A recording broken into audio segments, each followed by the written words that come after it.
Yummy tomatoes. Actually, they're nasty. But somebody's cutting up tomatoes because we're getting ready to make some tomato sauce.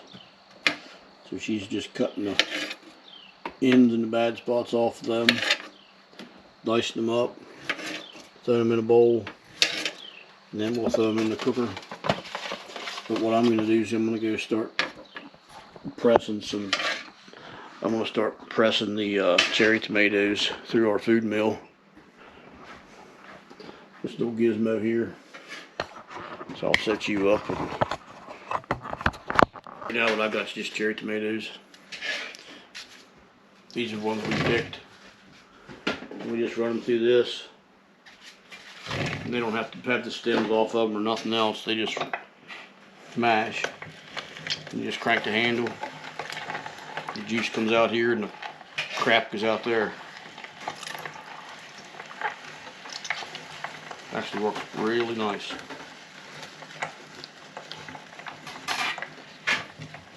I think we got this at Amazon, but our local Southern States, which is our feed store, I seen them there once too, so I know they have these gizmos, and I would assume a lot of other places do as well.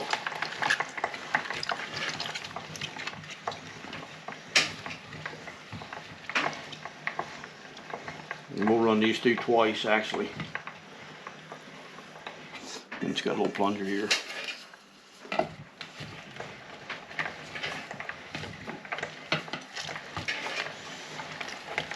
These things will cook all day. We're actually getting kind of a late start. I went out and picked apples a little bit ago. And she was picking tomatoes.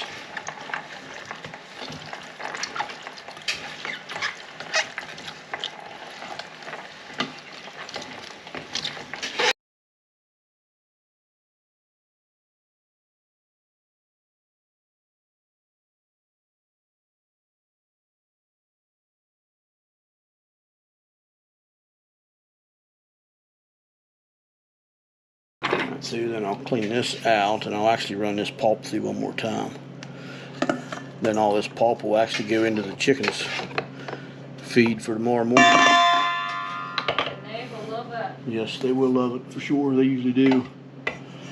And you get a fair bit more out of it when you run it through again, which this is the first year we run it through twice. But you actually, it's kind of surprising how much more stuff you get, more juice you get out of that. But to me, it's pretty amazing.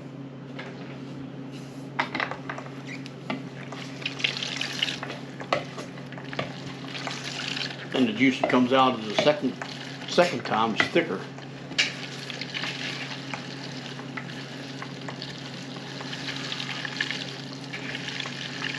You maybe could even run it through a third time. I don't know. I'm not gonna run it through a third time. And that's it. So you don't even get as much pulp out of it.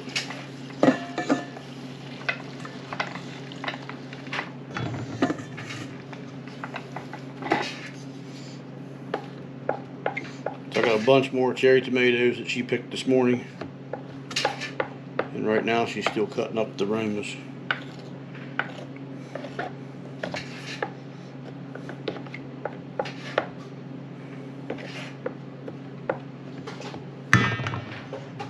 So flip that up, and then you got that in there, and then this.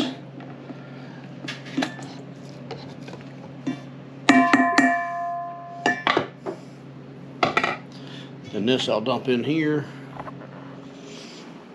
I'll take this tomato juice that I just moosed, dump it in this kettle, the roasting pan.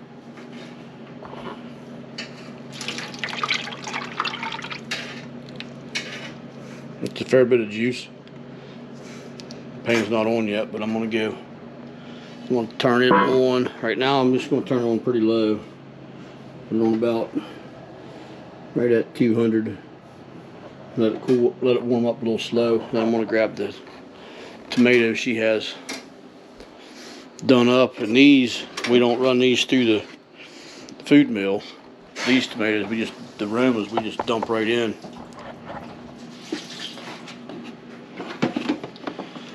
If they were beef steaks or something like that, we would run them through the food mill.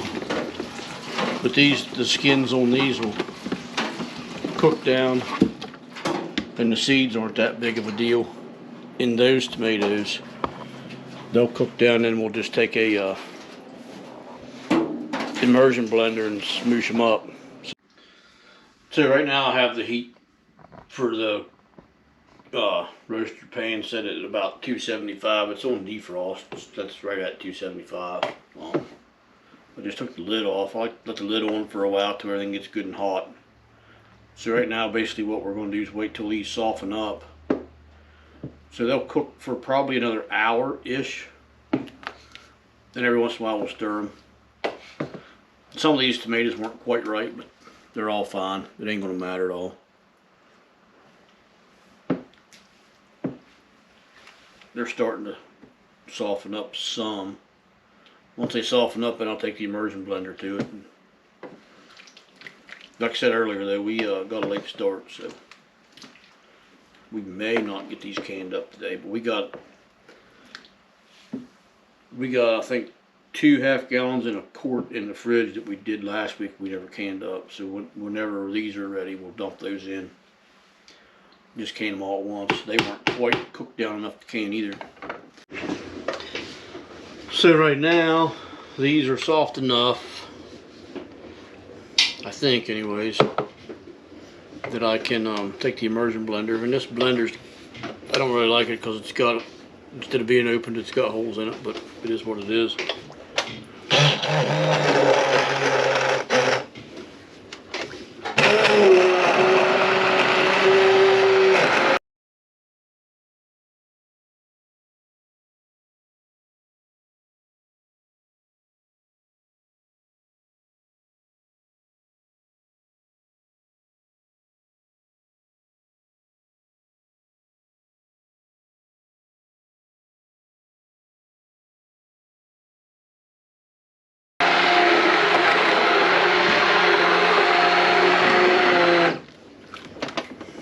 And a little bit more skins on it. Not near like it was last time, but there's still a little bit. And these I will let, I'll let this cook, stirring it occasionally. Right now I got the heat set on 275. I'll probably turn it up to about right at 300. So this is, excuse me, this is rendered down a fair bit. Still isn't as thick as I wish it was, but it's definitely better than it was. So last weekend we didn't finish when we started making sauce. We just put it in half-gallon jars, stuck them in the refrigerator. So right now I'm going to put these in there. These are probably rendered down a little thicker than what those are. So we're just going to mix them together so I don't make a splashed up mess.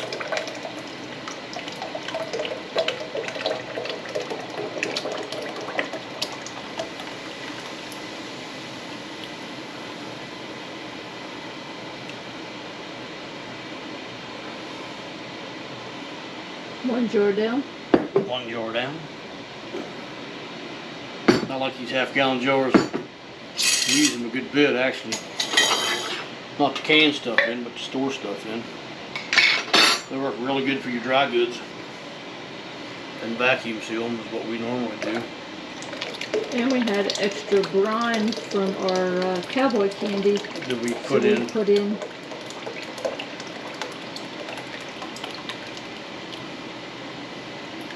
We put in one of these. We actually boiled up some eggs and put in that brine too, and put in one of these jars. I just had one of them, I don't know when it was, a little earlier today. It was really good. And it's just a quart. We're going to have a nice mess of tomato sauce. Yeah, we will. It smells pretty good, actually. It does. So now we'll let this cook for a little longer, get it all heated up, but try to render it down some more. I'd like to get it a little thicker than what it is.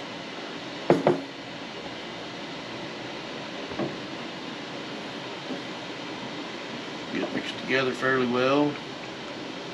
I have the heat turned up on about 325. Don't want to get too hot, it'll scorch on us. Gotta keep it stirred every so often. If it don't scorch on the bottom, it always scorches right at the, on this and anyways, it always scorches right at the line where that line is. It'll scorch.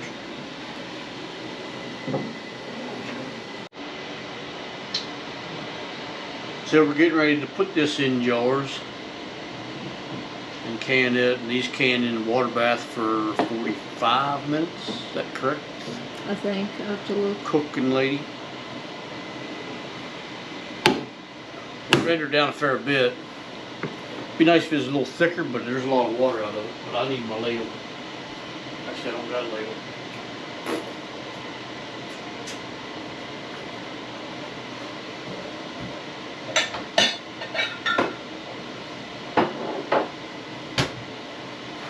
But I do got a cup.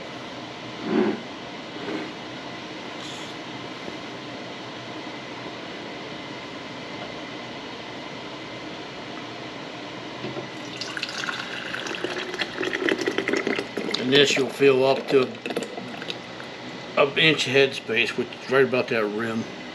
Most jars are about that rim.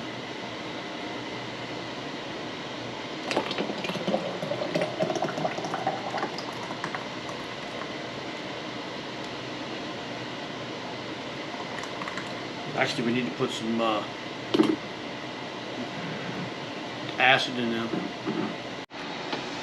All right.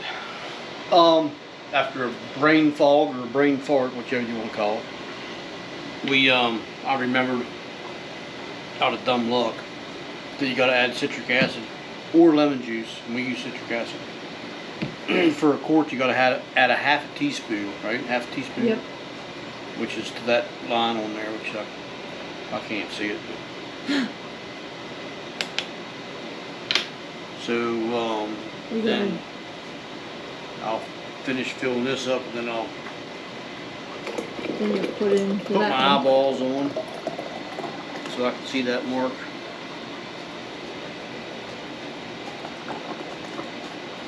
Good thing you thought of it. It's been a long day. I wouldn't have thought of it. It has been a pretty long day. We've been busy all day.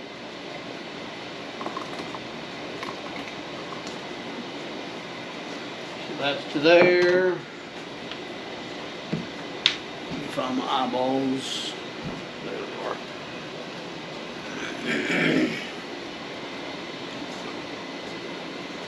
And there's a line, you know, I'm sure you can't see it in that camera, but there's a line down in the middle of that.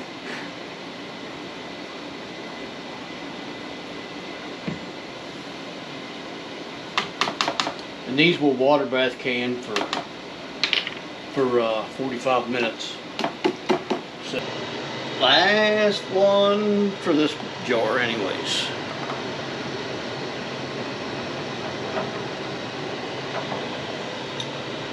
So everything's in this batch. So this should have it about an inch above the lids, which it's pretty close. Close enough anyways.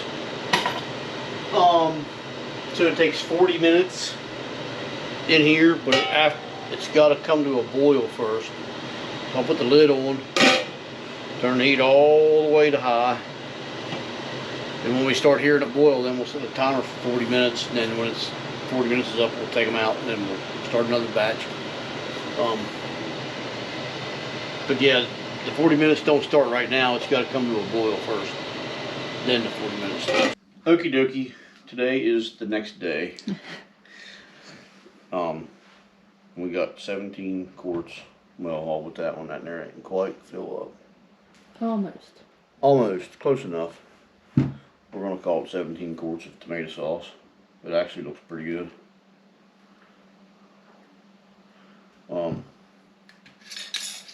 They all sealed, I believe. We always take the lids off, the rings off, and check them, pick them up with the ring, with the lid.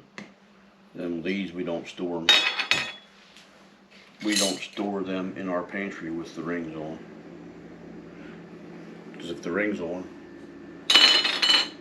you don't necessarily know this popped. we take the rings off and we check every one of them just like that. Then we put the date on it and put it away.